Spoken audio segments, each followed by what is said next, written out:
नाज़रीन, आज आगा शहबाज खान दुरानी के मान में एडवोकेट शहीद मोहम्मद शाह पारां DM हाउस से एक अहम ऐं शानदार डिनर पार्टी जो एहतमाम किया हुआ है।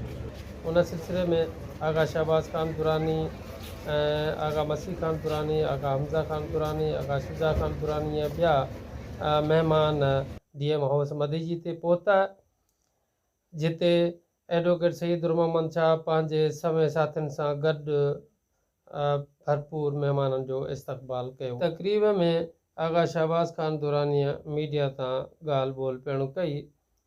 DM हाउस मदीजी ते मुनाक़िद तकरीब आहे जेका आगा शहबाज खान दुरानी जे मान में एडवोकेट शहीद मोहम्मद शाह पारां मुनाक़िद कई वई आहे।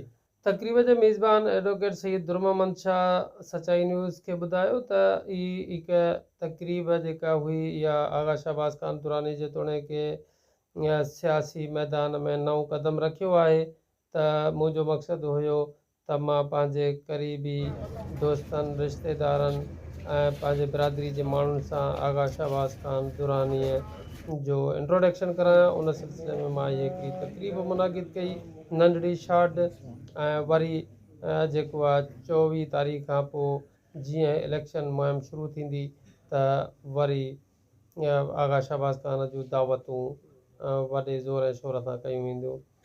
तकरीब जे अंदरि PP तालका गढ़ी यासीन जो सदर ग़ुलाम मुस्तफ़ा मंगी, PP अॻवान अनवर पंवर, PP तालके जो जेको जनरल सेक्रेटरी आगा जावेद दुरानी, अॻूणो जनरल सेक्रेटरी बशीर सुमरो समेत सभई सियासी समाजी अॻुवाणनि पिणु शिरकत कई। तकरीब रखी थी सर ये आगा सराज खान दुरानी मरहूम जी वफ़ात खां पोइ आगा साहब जो पुट आगा शहबाज खान दुरानी ऐं आगा शुजाउद्दीन खान दुरानी ऐं आगा मुफीद्दीन खान दुरानी ऐं उन्हनि जा जेके फैमिली जा ॿिया मेंबर्स आहिनि उन्हनि जे लाइ रखीसीं। ऐं आगा शहबाज खान दुरानी छो त नओं आहे, उनखे अञा तालके में हलिणो आहे। काफ़िनि खे सुञाणे थो पर इलाही सारा अहिड़ा दोस्त आहिनि जिन खे नथो सुञाणे, त उन्हनि जे लाइ गेट टुगेदर रखीसीं। बिरादरी जे माण्हुनि खे सुञाणे, पंहिंजी कम्यूनिटी खे सुञाणे, पंहिंजे तालके जी आवाम खे सुञाणे।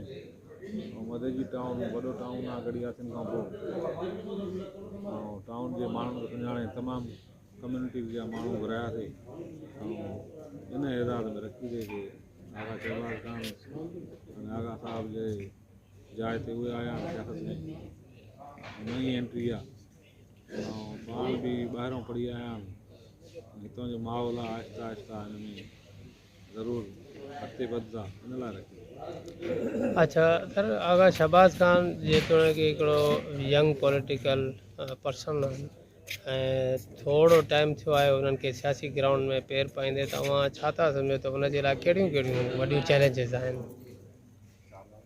ॾिसो, चैलेंजिस त ज़रूरु अथसि पर हिन महिल माहौल जेको आहे उहो तमामु हिननि जे फेवर में आहे। आगा साहब जी वफ़ात खां पोइ ऐं का जनरल इलेक्शन त आहे कान, हे त बाई इलेक्शन आहे। आगा साहब जी वफ़ात खां पोइ ज़रूरु हुननि खे इहो जेको आहे एज हूंदो पॉलिटिकली बि ऐं हिकिड़ो हमदर्दी वारो वोट बैंक। ऐं आगा साहब जी ज़ाती जेकी दोस्ती हुई पूरे अवाम सां, हिते तालके अवाम सां, उहो हुननि खे ज़रूरु मिलंदो।